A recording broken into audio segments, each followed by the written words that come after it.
Welcome back to Contesting Logistics.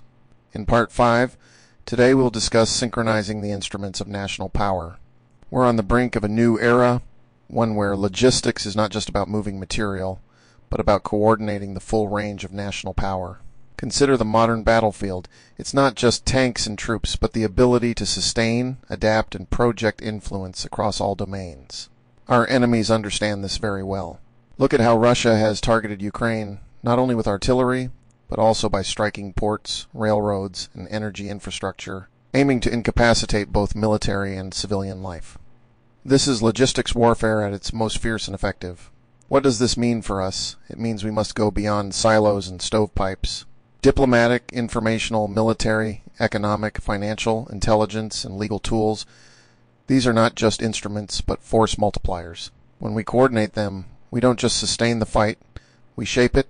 Think about how a well-timed economic sanction can cripple an adversary's ability to get critical supplies, or how a targeted information campaign can plant doubt among their allies. Diplomatic isolation, financial restrictions, legal pressure, each of these can be as impactful as a kinetic strike. The challenge is clear. We must eliminate the barriers between these elements and operate them as an integrated system. Recent operations have demonstrated that when we combine our strength and coordinate our actions, we can not only sustain the fight, but also deter aggression and create the conditions for victory. This marks the new era of logistics warfare. Convergence is not optional, it's critical. Coordination is not a luxury, it's a necessity. The question is no longer whether we can move supplies, but whether we can synchronize our power. Let's discuss what it means to operate across different domains. The battlefield is no longer limited to land, sea, or air. Today, logistics are contested in cyberspace, the electromagnetic spectrum, space, and even within economic and informational domains. The blockage of the Suez Canal is a perfect example. What began as a simple grounding of a ship escalated into a global crisis, intensified by cyberattacks on port systems and disinformation campaigns that spread chaos far beyond the physical disruption. This illustrates the new reality. A disruption in one domain can ripple through all of them. To maintain logistics superiority, we must integrate across all domains. This involves using economic pressure and competitive intelligence to influence the environment. It also means combining cyber, air, sea, land, and space operations to ensure smooth logistics. Collaboration with allies and partners is essential for sharing intelligence, coordinating actions, and lessening the load on any single nation.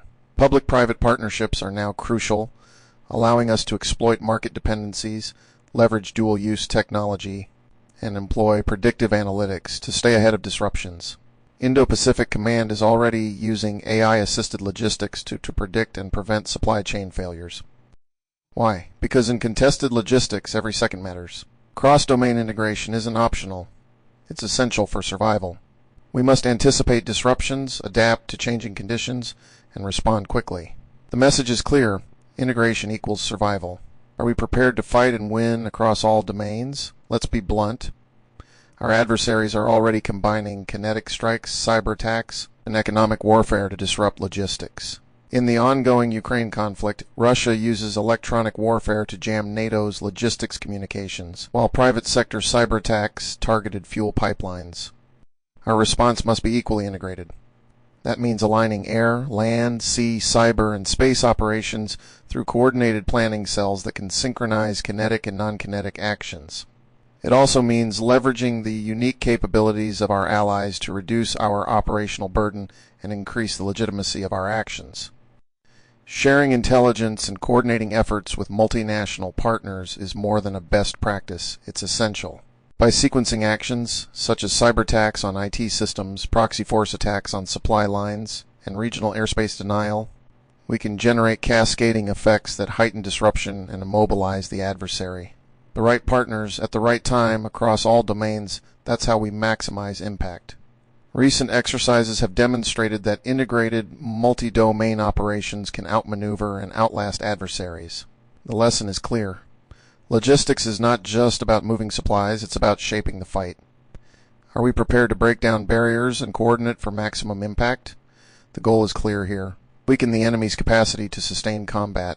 That means leveraging every resource, diplomatic, informational, military, economic, financial, intelligence, and legal, to disrupt their logistics systems, undermine their economic stability, and shrink their operational reach.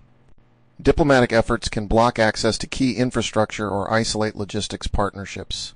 Information campaigns can tarnish supply routes and discourage private sector involvement. Military actions can physically disrupt or monitor logistics hubs, causing delays in rerouting.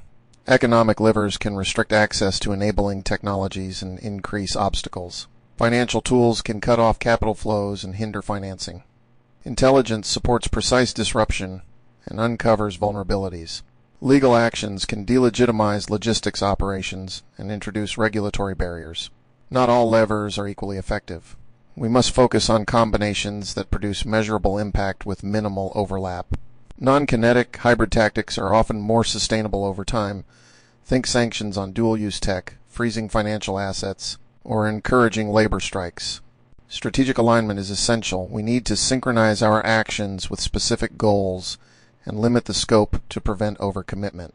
Resource-heavy actions demand careful planning. Managing risks is crucial. To do this, we need to prioritize combinations with low to moderate escalation potential. High-risk, high-impact actions should be reserved for critical phases or goals. Operational complexity presents a challenge, but it's one we must overcome. The question is, are we utilizing every tool available or leaving potential untouched? Consider the vast range of disruptive methods available today. Economic sanctions, physical interdiction, cyberattacks, disinformation, supply chain sabotage, proxy force strikes, space-based denial. These are just some examples. Just to illustrate, I've drawn up just 100 different options with many more to be found in the kit bag. What I discovered was that the possible combinations are nearly limitless. As I gamed this, my assumption was that we'd focus just a small portion of the top 50, 100 go-to 2-lever combinations, perhaps consider 10, 23 lever combinations, and maybe a few 4 and 5 lever setups to achieve true strategic shock. Our adversaries are already mixing and matching these approaches. For instance, the sabotage of the Nord Stream pipeline involved cyber, kinetic, and information operations combined. Similarly, China's rare earth export controls employ economic, diplomatic, and informational pressures. Logistics has become a contest of creativity and integration, and combined actions increased impact. Cyberattacks on logistics systems and freezing financial assets cause simultaneous chaos and resource depletion. Naval blockades and targeting energy pipelines disrupt supply routes across land and sea. Cyberattacks on IT systems, proxy forces attacks on supply lines, and regional airspace denial can fully isolate an adversary. Recent wargames show that integrated actions, digital, ground, aerial, can disable an opponent. The insight, single-point solutions aren't enough. We need to think in terms of cascading compounding effects. Let's flip that around for a moment. As we look at our own resilience, consider this question. Are we designing our logistics for this new reality? How are we? Let's discuss how multi-lever, multi-domain disruption functions in practice. Cyberattacks on logistics systems combined with freezing financial assets cause simultaneous chaos and drain resources. Naval blockades along with targeting energy pipelines disturb supply routes on land and at sea. Cyberattacks on IT systems, proxy force attacks on supply lines, and regional airspace denial can completely isolate an adversary. Recent wargaming shows that coordinated actions, digital, ground, aerial, can immobilize an opponent. Private sector is both a strength and a vulnerability. Commercial partners now support 25-30% of DIME actions. Economic leverage, supply chain disruption, cyber-digital warfare, information campaigns, targeting civilian infrastructure, ports, pipelines, payment systems can indirectly cripple military logistics. Recent case studies show that low visibility impact, global pressure, and economic influence are all within reach. Are we safeguarding and utilizing our commercial backbone? Are we prepared to handle escalation in real time? Are we developing the adaptable, resilient networks required to predict threats and succeed in a contested environment? Let's continue to explore the point on how commercial partners inherently support 1/3 of DIME actions: economic leverage, supply chain disruption, cyber-digital warfare, information campaigns. Targeting civilian infrastructure, ports, pipelines, payment systems can indirectly cripple military logistics. Recent case studies show that low visibility impact, global pressure, and economic influence are all within reach. The private sector is both a strength and a vulnerability. We must protect and utilize our commercial backbone. This involves working closely with industry to identify vulnerabilities, share intelligence, and coordinate responses. It also includes incentivizing resilience and redundancy in supply chains and ensuring that private firms align with national security goals. Additionally, it requires being prepared to act when commercial assets are targeted by adversaries. The challenge is very clear. We must balance the need for security with the realities of global commerce. We must be capable of responding to disruptions in real time, and we need to be able to project power across every domain. The private sector isn't just a partner, it's a vital enabler of national strength. The question I ask of national security strategists and implementers is, are we prepared to protect and utilize this essential resource? Escalation isn't straightforward. Detecting a covert disruption or seizing a narrative can change the situation overnight. Recent events, Ukraine, Taiwan, the South China Sea, demonstrate how swiftly logistics can become the focal point. Military actions, cyberattacks, diplomatic freezes, targeted sanctions, and legal strategies all serve as indicators and early warnings. The insight? Apply pressure purposefully, escalate with control. We must monitor, anticipate, and respond across every lever and domain. That requires a flexible, responsive escalation management framework aligned with our strategic goals.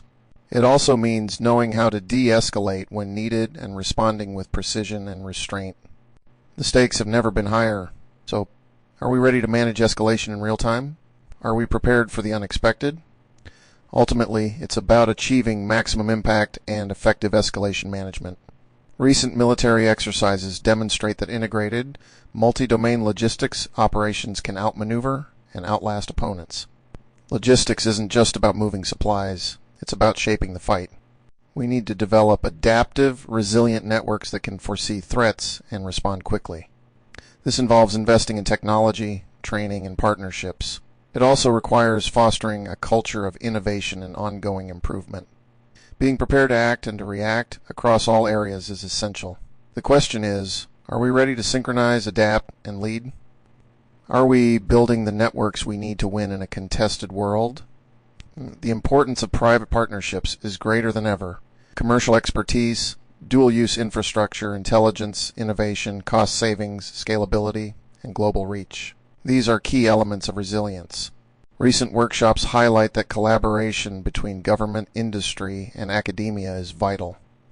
We must utilize every partner and capability to stay ahead. This involves pinpointing key sectors for collaboration, logistics, finance, cybersecurity, ISR, and creating policy frameworks that foster innovation and resilience. It also requires investing in dual-use technologies and making the most of current alliances. The message is clear. We need to unite in innovation and deliver impact with purpose. Are we building the partnerships we need? Are you? Let's be honest here. Misaligned objectives, risk disagreements, and trust issues can derail partnerships. Recent case studies show that jointly defined goals, clear risk and cost agreements, and shared governance are the keys to success. And let's affirm how transparency, oversight, data sharing, financial incentives, regulatory relief, risk mitigation, reputation, market opportunities. These are the levers that make partnerships successful. This leads to aligned goals and shared success. Are we managing friction or allowing it to slow us down? With that, friction is just plain unavoidable. Conflicts between public interest and private profit, followed by short-term versus long-term goals, followed by who bears losses and absorbs rising costs, and followed by the hesitation to share sensitive data. These all present real challenges. The solution is that we, the collective, we develop mutually supportive and well-defined goals, clear agreements, shared governance, oversight committees, performance tracking, and dispute resolution. Collaboration and communication are essential for real-time information sharing. Friction turns into forward momentum. So are you prepared to lead through complexity? When military, government, academia, and industry collaborate effectively, we create adaptive, resilient logistics networks capable of anticipating threats and prevailing in a contested world. Ecosystem thinking, information and intelligence sharing, talent and workforce development, interoperability and standards, continuous innovation and wargaming, ethical and legal considerations, leadership and culture. These are the key pillars of success. This isn't just about logistics, it's about national power. Are we prepared to coordinate, adjust, and lead? This concludes my presentation today. Please join me for part 6. As we start that session, we will begin with intelligence and targeting in order to contest logistics.